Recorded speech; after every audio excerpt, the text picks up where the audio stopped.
Oke, terima kasih.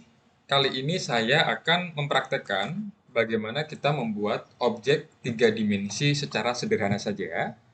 Kemudian nanti saya tambahkan informasi dimensinya. Ya, informasi dimensinya akan kita tambahkan di objek tiga dimensi tersebut. Oke, kita praktekkan saja. Kita membuat sebuah rectangle dulu saja. Seperti ini. Kemudian kita membuat circle.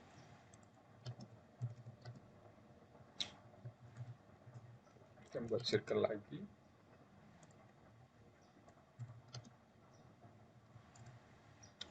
Oke, kita geser sedikit. Ortho on ya. Geser ke geser ke kiri. Oke, mungkin untuk cara saya membuat rectangle circle menggeser tidak saya detailkan. Teman-teman bisa melihat di video khusus membahas fungsi dari masing-masing toolbar tersebut ya. Kemudian ini bisa kita geser saja. Kita taruh di tengah. Atau mungkin kita geser seperti ini boleh. Oke. Geser sedikit lagi. Oke, ini adalah tampilan ini adalah tampilan 2D. Kita bisa membuat tampilannya menjadi 3D. Kita ketik VPOR, enter, kita pilih seperti ini ya. Biasanya saya kalau membuat 3 dimensi, saya memanfaatkan viewport ini untuk melihat tampilan secara layar ya, ada 3.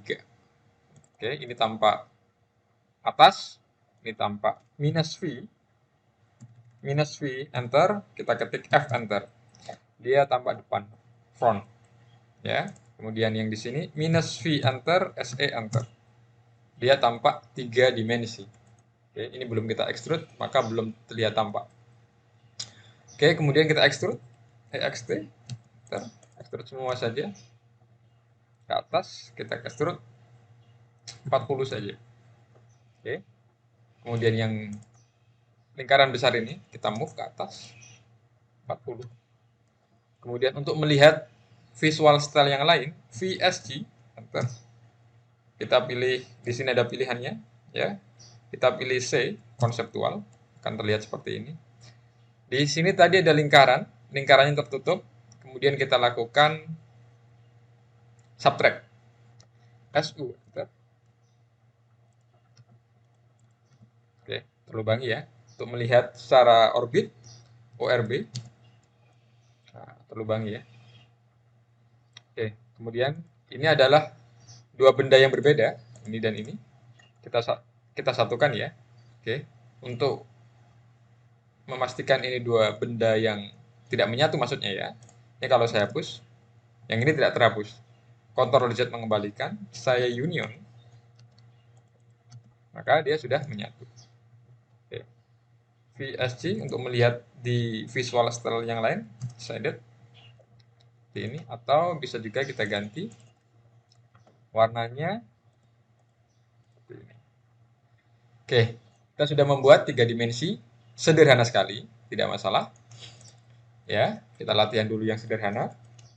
Ini adalah tampak atas, ini adalah tampak depan. Oke. Kemudian untuk visual style-nya kita kembalikan. VSG 2D wireframe. Oke. Terlihat ya lingkaran ini, ya. Dia dihubungkan 4 garis, ya. Ini atas dengan bawah 4 garis. Ini bisa kita buat lebih banyak garis dengan isolines. Ntar kita buat 10 saja. Regen. Nah, garisnya lebih banyak. Oke. Tidak ada perbedaan yang signifikan. Ini hanya masalah kesemutan saja, smooth. Kalau garisnya lebih banyak, lebih smooth, tentu berefek grafik yang dibutuhkan lebih tinggi. Oke, kemudian kita akan membuat dimensi. Ya, membuat dimensi ini kita harus paham mengenai UCS. Lihat ya, di sini ada UCS-nya tampil X, Y, Z. X, Y posisinya adalah mendatar, ya. Maka kita bisa membuat UCS-nya mendatar. Enter lagi sebelah sini. Oke. Bagaimana untuk membuat UCS yang meninggi seperti ini? Ketik UCS dulu. Maksudnya bagaimana membuat dimensi ya. Ini ya yang kita ukur ya. Itu UCS-nya harus kita rubah dulu. Kita ketik UCS, oke, kemudian kita pilih face. Di sini ada face tidak? Tuh, F ya. F enter. Kita klik di sini. Nah, enter. Lihat ya. XY-nya yang awalnya tidur mendatar kan yang tadi kan, dia berubah menjadi tegak ya, karena mengikuti face daripada sisi sini yang tadi saya klik. Sehingga ketika saya mengetik DLI, dia sekarang menjadi berdiri. DLI. Oke. 100, 150, 40. Oke, kemudian untuk diameter ini UCS-nya kita kembalikan. UCS W. W itu word atau global, kembali lagi. X, Y-nya dia menjadi tidur. Kita baru bisa menambahkan informasi lingkaran di sini, DDI. Nah, ini ya. Nah, terlihat ya bahwasannya ini UCS-nya. Oke, kalau kita orbit ya, dia base point-nya berada di bawah. Base point-nya berada di bawah. Kita bisa menentukan base point-nya berada di atas. Ini kita hapus lagi.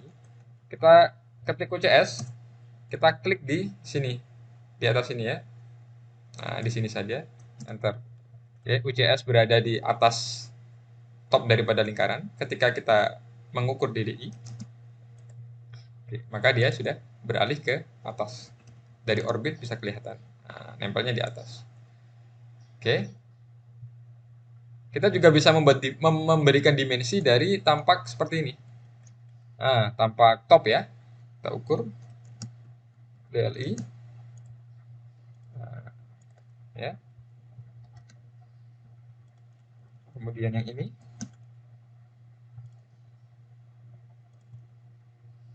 Nah, mungkin kita taruh di sini ya. Oke.